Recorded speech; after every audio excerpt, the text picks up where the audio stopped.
Police documents from last month's shooting at Wilmer Hutchins High School confirm what prosecutors previously revealed in a court hearing, that there were 5 victims. So the documents reveal a teacher was in fact grazed by a bullet flying through her glasses, narrowly missing an eye. That teacher in a GoFundMe post said her vision was affected, and the police documents now painting a clear picture of what happened in the aftermath of the shooting.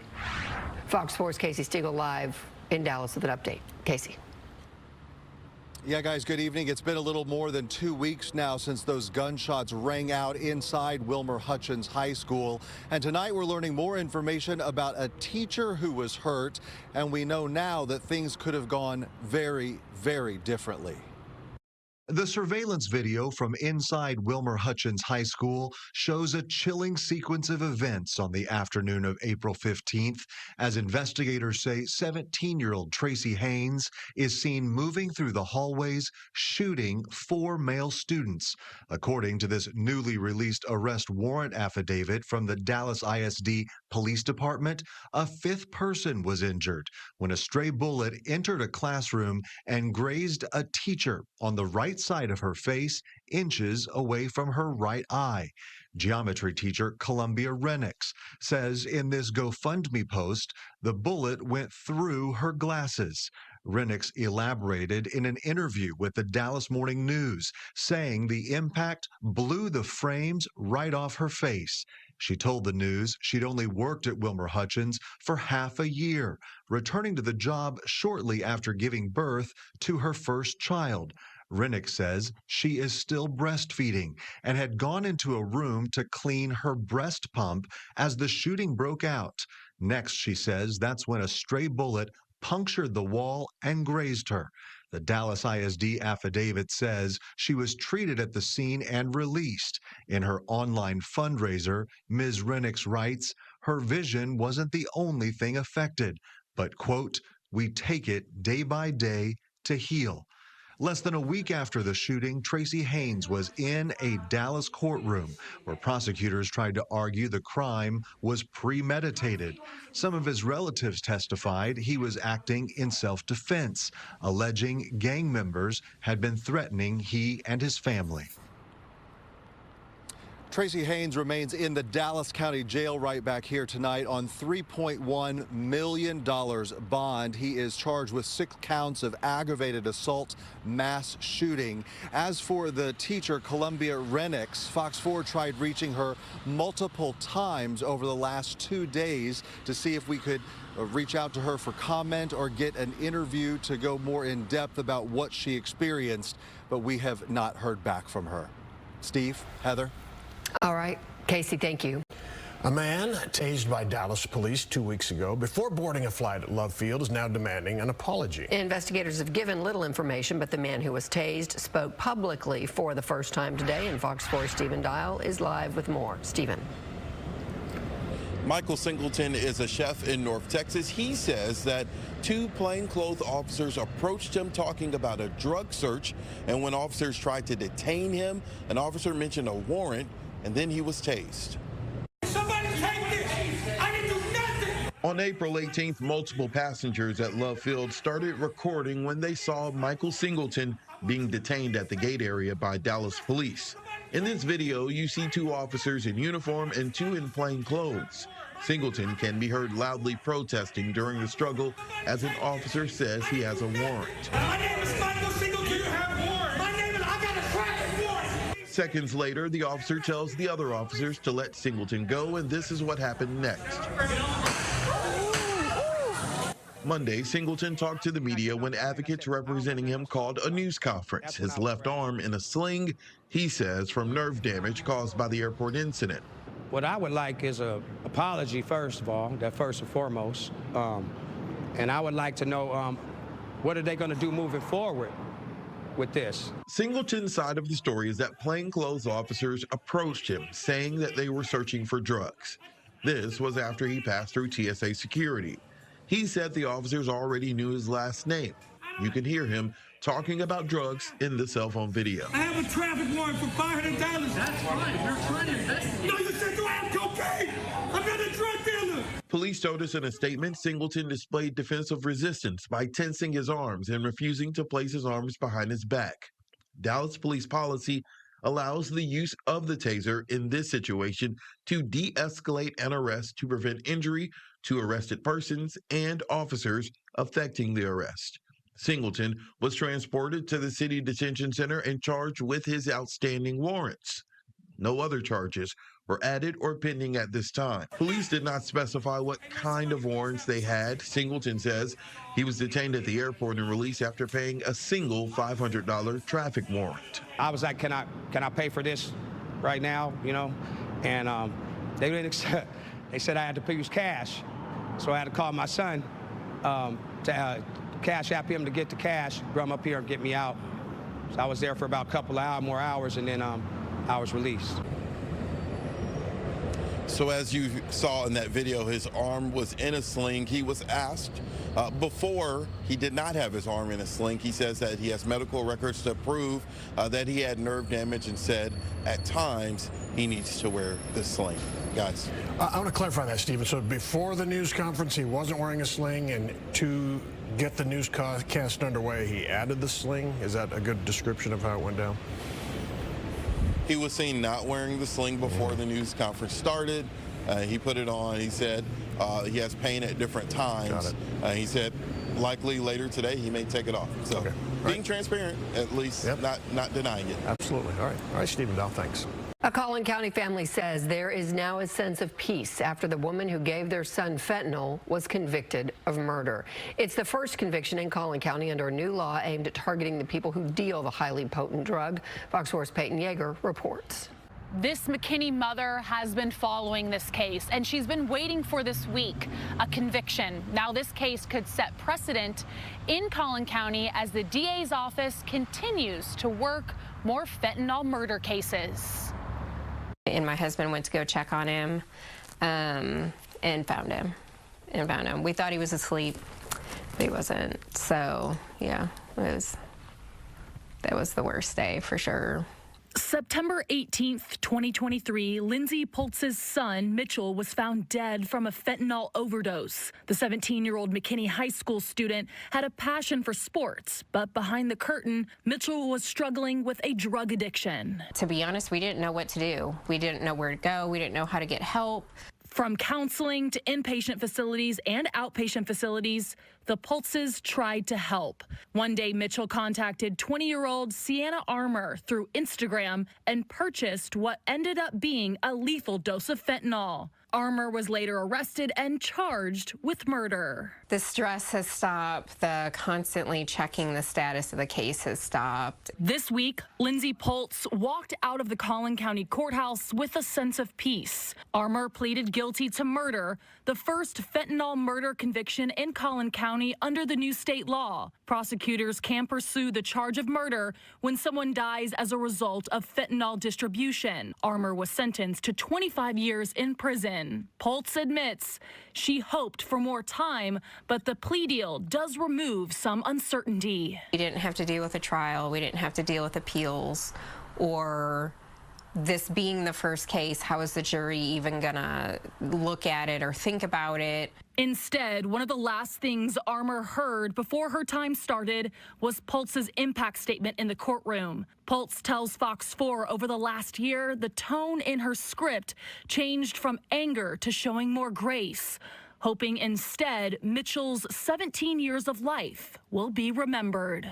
I do think we got justice. I am very grateful. There's a lot of families out there in the same spot we are, and they didn't even have a detective look into it. We want people to see and hopefully change their mind on what they're doing in dealing drugs and dealing with fentanyl, that it's not going to be just a tiny drug charge anymore. It's going to be more than that. Armour's sentence, 25 years. However, she will be eligible for parole in 12.5 years. The Poltzes plan to be at that hearing. Peyton Yeager, Fox 4 News. The Parker County Sheriff says the suspects in a triple murder investigation were involved in drugs. Good evening, I'm Steve Eager. I'm Heather Hayes. The sheriff also indicated investigators now have everybody involved, they say, in custody. The victims were robbed inside their home and then dumped in a creek nearby. The bodies of the victims, Tiffany Williams, David Walker, and Robbie Head, were all found last week. Fox 4's Deion Anglin has more.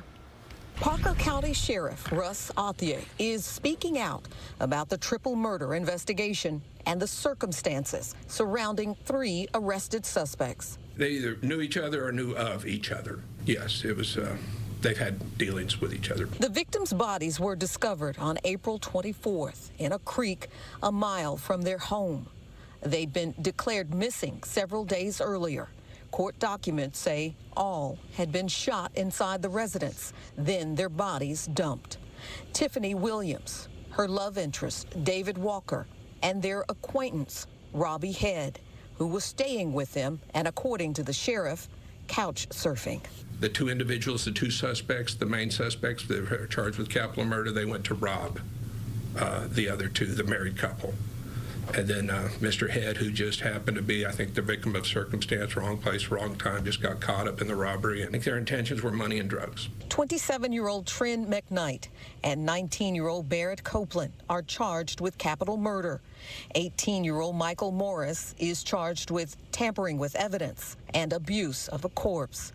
While the sheriff is not speculating about what led to the victims being targeted, he does express that drugs are the driving factor that motivated the suspects. Most of what we see here, and there's no trouble, it's methamphetamine, a lot of it. There's others, but that's a huge part. A Sunday morning shootout in a Seagoville neighborhood leaves a 19-year-old dead and a 51-year-old behind bars. The shooting was captured on a neighbor's surveillance camera. Larry Robertson is now facing a murder charge. Fox 4's David Centenary has more on what happened before and after the shooting. David. Yeah, Stephen, Heather, that shootout happened in the middle of a neighborhood. At least 1 bullet went inside someone's home. There were parents and children out and about when this happened, again around lunchtime yesterday. One of those neighbors who witnessed the shooting turned over some surveillance video to us. A shootout in the middle of a Seagoville neighborhood Sunday morning. A 19-year-old man is dead. 51-year-old Larry Robertson charged with murder. My daughter was laying down on the bed watching TV, and the bullet came right through the window, and then she was screaming. The shooting rattling Tanisha Ortega's family. All that stuff is just out of control. You know, we're supposed to be in a safe environment. If you're not safe in your home, where are you supposed to be safe at?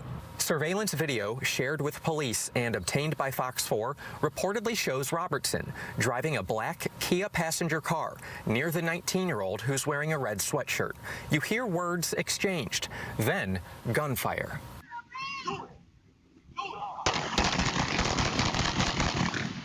The 19-year-old runs out of frame as he's shot. Call 911. Ortega says she tried to help the young man before he died. And I was just trying to keep him awake, you know, like tell him, don't go to sleep, you know. The Kia drives off. According to an arrest warrant, Seagoville police located the Kia and arrested Robertson, who's sharing his story with investigators.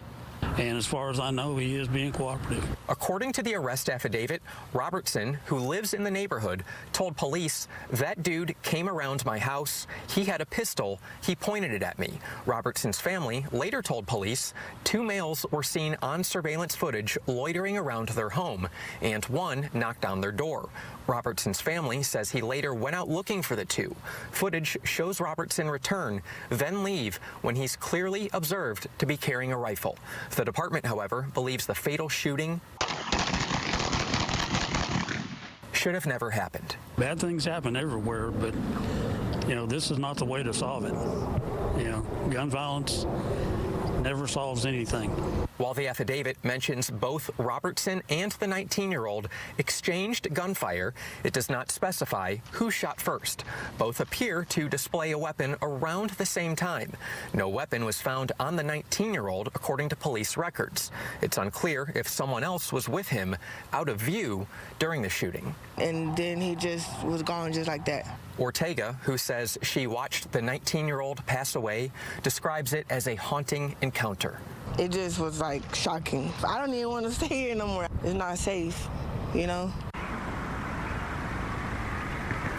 The 19-year-old has not been publicly identified by police at this point in time. We, however, did speak with some of his family members. They also live in that neighborhood. They declined to do an interview with us today, but we'll be sure to keep you updated if they change their minds or if we learn more information about that 19-year-old. For now, Steve, Heather, back to y'all. All right, David Sintendry live tonight. Thank you. Dallas police are trying to figure out what, if anything, links two April murders allegedly carried out by the same man. 30-year-old Garrett Hudgens was picked up in a raid at his West Oak Cliff home on Friday. Court documents reveal how the killings played out, but they don't say whether Hudgens knew his victims or what the motive was. Fox 4's Peyton Yeager has new video of the arrest. Peyton. Heather, investigators say phone records and flock cameras were able to place this suspect at the scene of both murders. Dallas police able to trace the suspect vehicle, which was very recognizable, to a home in West Oak Cliff. Neighbors there tell me the suspect had been renting for less than 2 months.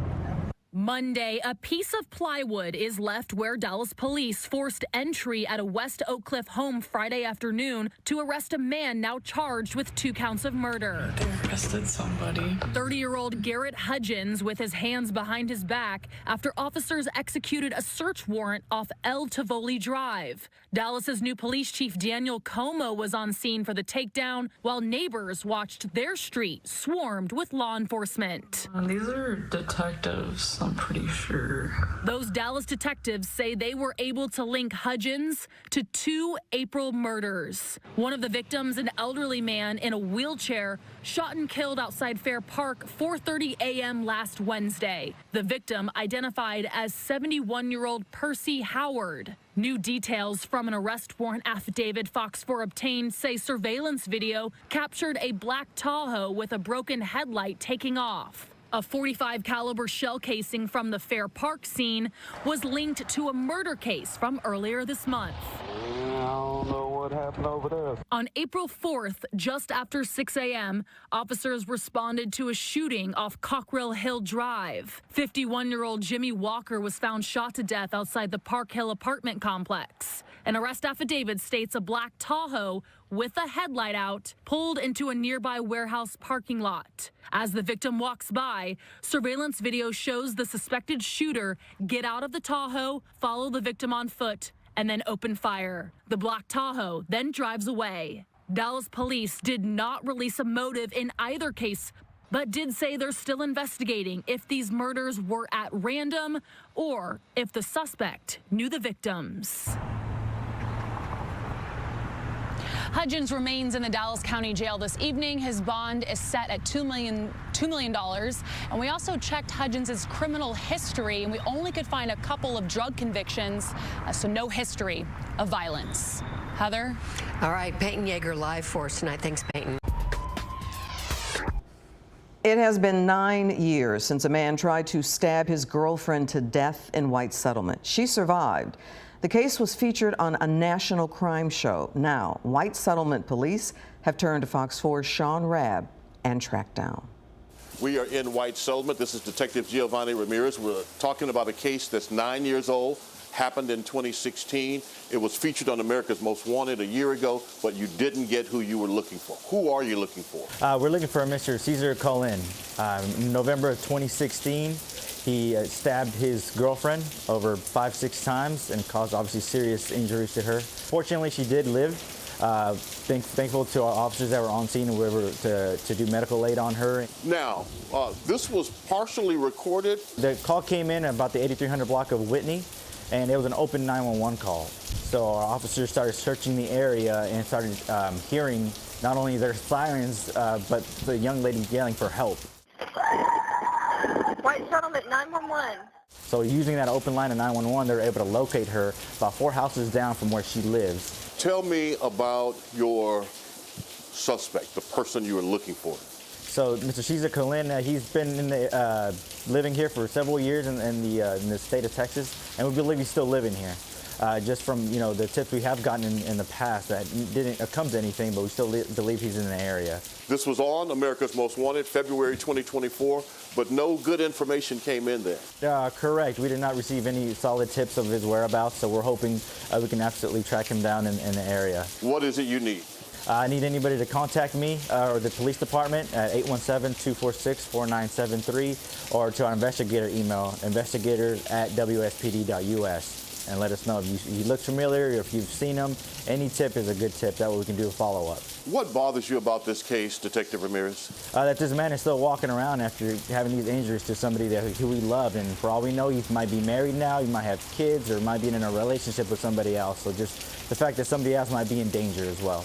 It's been 9 years, but you're not giving up. Not giving up, no, sir.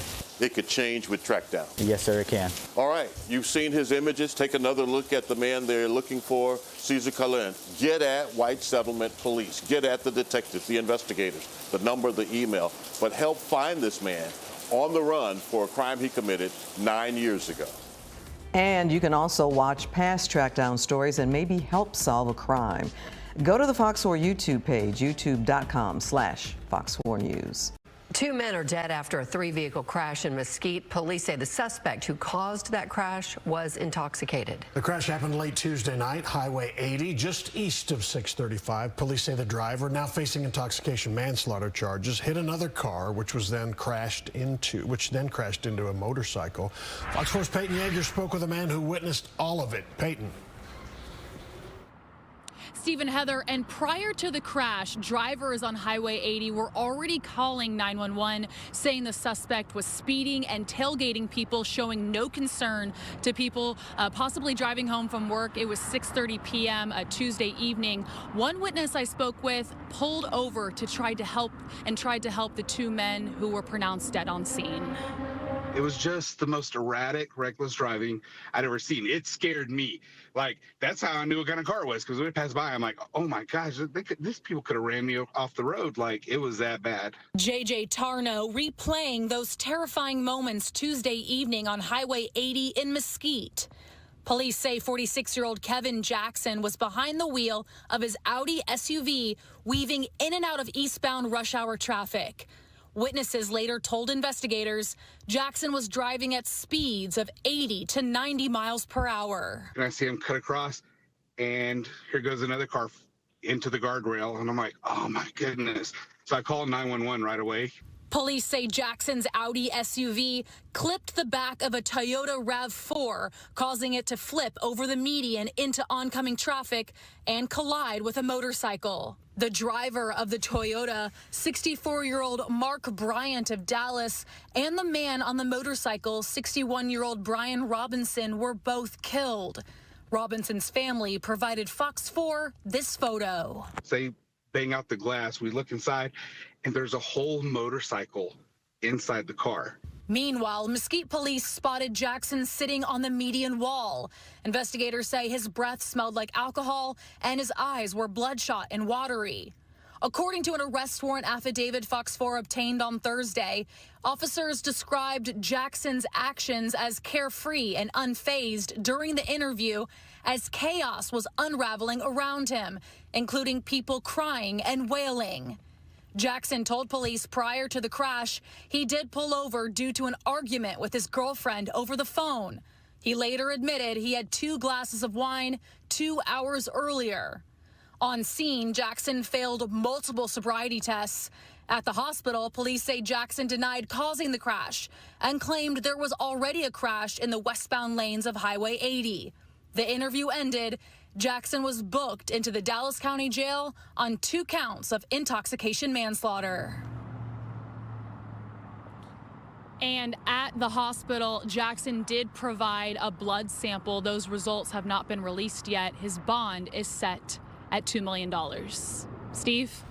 All right, Peyton Yeager. Peyton. Well, crooks stole 11 AC units from the Glen Oaks United Methodist Church in recent days. Then Friday, they broke through the roof, cutting a water line and leaving extensive flooding damage inside.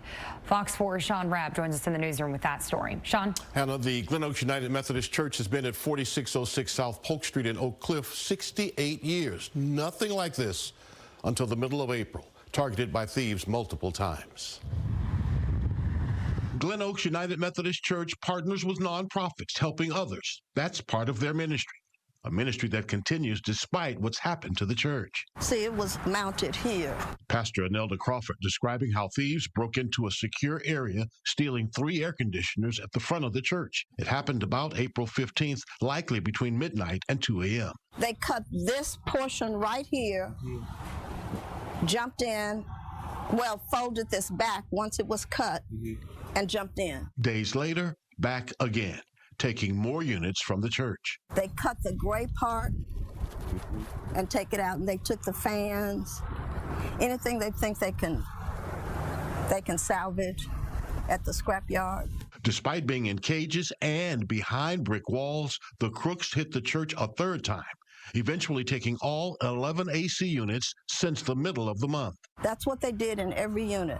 They cut enough just to get it, to raise it up. And because the lock is still on over there. The cost for the church will be tremendous. Anyone who saw anything, please say something. Please let us know. Please let the police know. Unbelievably almost, the damage didn't stop with ripping out HVAC systems. The church was hit a 4th time. The last thing that happened is that they came through the kitchen, came through the roof, cut a water pipe in a boiler room over here, and water went everywhere, all into the sanctuary, kitchen, fellowship hall. But that did not stop service Sunday, and Pastor smiles when she shares what she told the membership. That we are in the resurrection season. We believe in God. We believe that God, this is God's house. We're doing God's work. We have not intentionally done anything to anybody to cause this. So we are going to keep doing God's work until he calls each of us home. Well, what's unusual about this, obviously the repetitive nature of these thieves, and those AC units were well secured. It had to take hours to get them out of the cages. Pastor Crawford hoping somebody saw something or someone knows something and will come forward and call police. Yeah, hopefully they can get to the bottom of this. Sean Rabb, thank you. Fort Worth police say they are seeing a drop in major crimes in the city's West 7th District. That's because the popular entertainment area has some new tools to fight crime. Fox 4's Dion Anglin joins us now live from Fort Worth with more. Dion. Hi there. That's right. Police and West 7th business owners say the decrease in major crime is the result of several efforts working together. A brand new tool to create a safer West 7th Street Entertainment District in Fort Worth. Steel bollards to restrict traffic flow when necessary and maximize actual police officer boots on the ground. They're in place and they're doing exactly what we thought they were doing, and they're also freeing up officers to do more police work instead of just traffic control in that area. Major crime is down in the district, a 36% decline from this time last year. Fort Worth PD tells Fox 4 multiple enforcement factors are in play. They're increasing their foot patrol, their vehicle stops, and their citizen contacts. That's allowing them to find guns, narcotics, and stolen vehicles before they can be used in a violent crime. The West 7th is among the city's top destinations for nightlife. In recent years, violent crimes, including the murder of TCU student Wes Smith in September of 2023, and a string of other incidents, scarred the district's reputation and put city leaders on a path to deal with problems like underage drinking, loitering, drug use, and random violence. Multiple bar owner Chaz Typola is president of the district's Bar Association. Yeah, we want to have a safe, good time. A new safety accreditation program will allow West 7th District bars and restaurants to undergo specialized training to earn what's called a Golden Lasso rating. Just having a constant communication so we're all in the know. Key staff will get certifications in areas that include responsible alcohol services, criminal and civil liability, security against drink spiking and crowd management, CPR and Narcan administration for possible drug overdoses, and active shooter response. The Golden Lasso is going to let you know this is a safe place, and we're all actively trying hard to keep it a safe place. Along with new tools and partnerships to lower the crime rate, police say the eyes and ears of patrons, visitors, and residents in the area are also key. And when we're all at the table together, we can work together to solve these problems. Now, police made another mention. They say there is significant increased lighting throughout the district for after dark. They also are changing things up with ride-share apps, limiting to a couple of spots that are designated locations for pickups and drop-offs. That's the very latest live. Steve, Heather, back to you. All right, Deion England, thank you.